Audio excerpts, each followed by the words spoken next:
Hello, hello, good morning, good day, good evening, whatever time you're watching this video.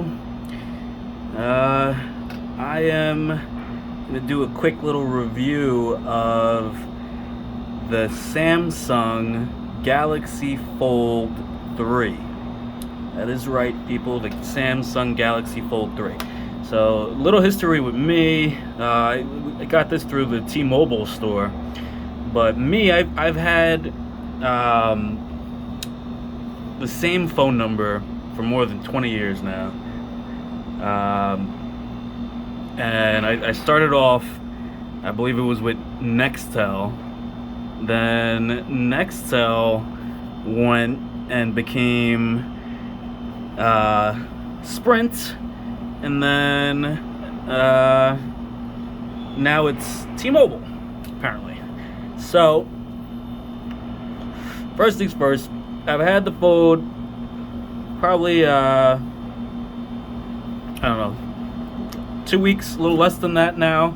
Got it right before Christmas. It was my little Christmas gift to myself, as I was coming from the Galaxy Note 10.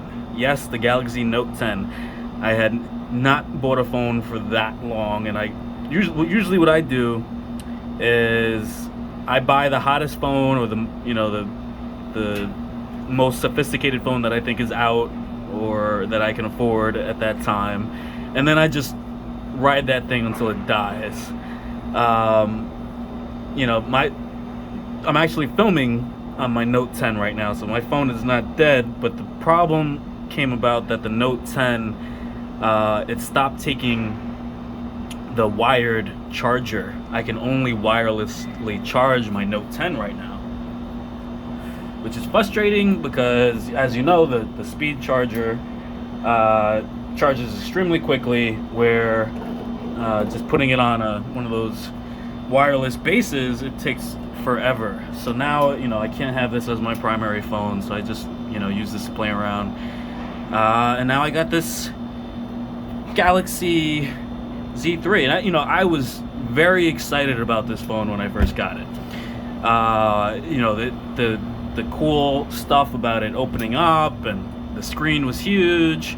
As you know, I'm a lawyer, so I'm on the move a lot. Stay-at-home dad, moving around, that kind of a deal. Primary caretaker right now for the kid. So I need to be able to read documents on my phone without squinting and killing my eyes. So I love the fact that the Fold opens up and lets you have that full screen view. It's a pretty big screen. So that to me was one of the selling features. Also it seemed to be the most expensive phone in the store, and sometimes I'm shallow like that. I did get this OtterBox, right? Let's see if I can pull this off. But it's not really all that protected. It's funny, my son pulls this off all the time, and now I can't. But it literally, that's the front of the OtterBox, and then if I can pull this off. I can't manage to pull, but it's just a shell like that, except it has a hole for the camera, and it circles around just like this one. So yes, got the OtterBox. Figured it got the protection. I was gonna pay outright in cash, but then I just decided no, I'm just going to do the payment plan on it. And now, so coming from the Note 10, there were some issues that were frustrating me. So I also use the Google Suite. So with the Google Suite, what I like is, as an admin, I can set certain parameters so that anybody that's under my employ using Google Suite on their phone can set up the different two different basically screens. As you got your personal and your work. So you could have the same apps with different logins on the different sides. So, if I have one Instagram that's my personal and then one that I use for work, I don't have to, log out and log in. It just lets me switch to my work profile, and then I can, do whatever security settings I want. Like, for instance, if I wanted to go into my email, it'll tell me to scan my fingerprint or use a PIN.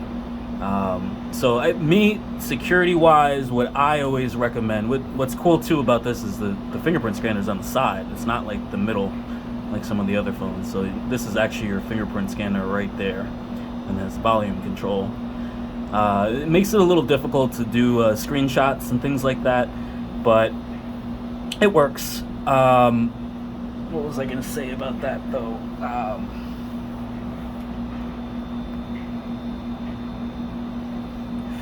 So using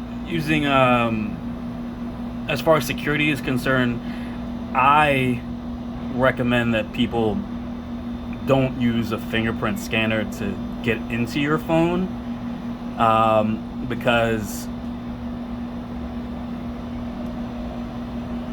you can be compelled to give your fingerprint, whereas you may not be able to be compelled to give a PIN number.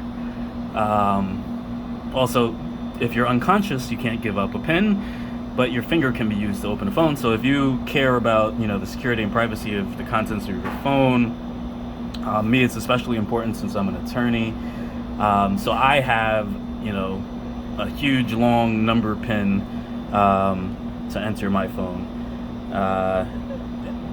But as far as the work profile, once I'm already in the phone, I have it set where I can just use my fingerprint or a shorter PIN to go in, which is nice. When you have it closed, it's pretty easy to do the PIN, but sometimes when you have it open, depending on how you're holding it, you may not be able to quickly access the fingerprint scanner on there. So that is something I think is cool. So coming from the Note 10, there were some issues like what I didn't like between my work profile and whatnot. Or sometimes when I'm, let's say I'm going to do a search on Google, or I'm going to do a search of my email, or I'm going to do a search of my text messages on my Google Voice app, or whatever it is. What I noticed on my Note 10 is that it would stick where the keyboard won't pop up. So I'm, clicking it, allow me to, hold and, clip a paste board or paste from a clipboard, or, whatever it is. But sometimes it won't pull up the keyboard. And I was hoping, there was something that updates were needed and they'd fix it. But I kind of still have the same problem with the Z3. It doesn't happen as often, and it's a little bit quicker in resetting. But sometimes I'm like, I have to close the app down like 10 times, or go and switch to another app and like use the keyboard there, just so that I can go back into the other app and pull up a keyboard. And it's very frustrating, especially if I'm like urgently trying to search for something and find something while I'm on the phone with somebody or whatever it is. That gets really aggravating.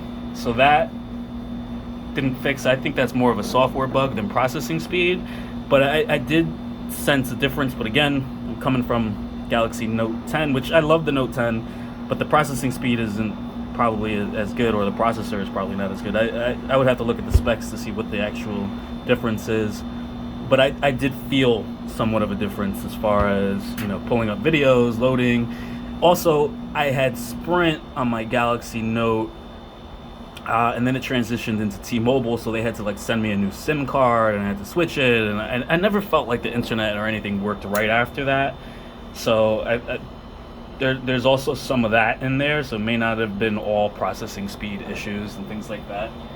I did see that they had the Galaxy Note 20, and I was very tempted because I've been a Note holder from the very beginning, and I've been consistently getting those phones. But I just couldn't pass up this extra large screen. So I went with this. Now the bad news. Why haven't I shown you the wonderful display that's on the inside? Well, guess what? 2 weeks into this, it no longer functions. You see that little light in the top? That's all I get. And you know, it's not like I put it under a lot of abuse. It was working perfectly fine. My son threw a ball at me, knocked my phone out of my hand. I was laying on the couch, so it was a softball, like not like one of those inflatable soft rubber balls. He threw the ball at me. It fell out of my hand, landed on the carpet. Immediately picked it up, and the screen was broken. So maybe that's a review for this OtterBox on this thing. Thank God I got the insurance, because it's on the payment plan and it's such a goddamn expensive phone. It was like $2,000. So I definitely had to get the insurance on there. So now I have to go get it repaired, and I guess I'll give you an update. I think I'm going to get a different case, because there's also a pen that you can use. I didn't get the pen. You have to buy the pen separately, which is kind of ridiculous. But there's a case that covers this side and has a pen holder, so I'm definitely thinking about upgrading the case, because this OtterBox did not work out, even though who knows if that other case is going to be any better, because this turned out to be more fragile than I thought. You know, this stuff is tough. Like, it's like you can't break this stuff. It's not like regular glass, but nope, it broke. It definitely freaking broke. So yeah, that's my review for now. When I get it fixed, I will update and add another video and show you some of the cool stuff, like the split screen features and things like that I thought was pretty cool, even though it doesn't work with all the apps. But yeah, that's my opinion. I like it. Mad that it broke so easily, but I got insurance, and supposedly they'll fix it for me for a very, very low fee. So I'll let you know. Good luck out there. Trust no one. Again, not professional or legal advice. Seek your own advisors. Good luck out there.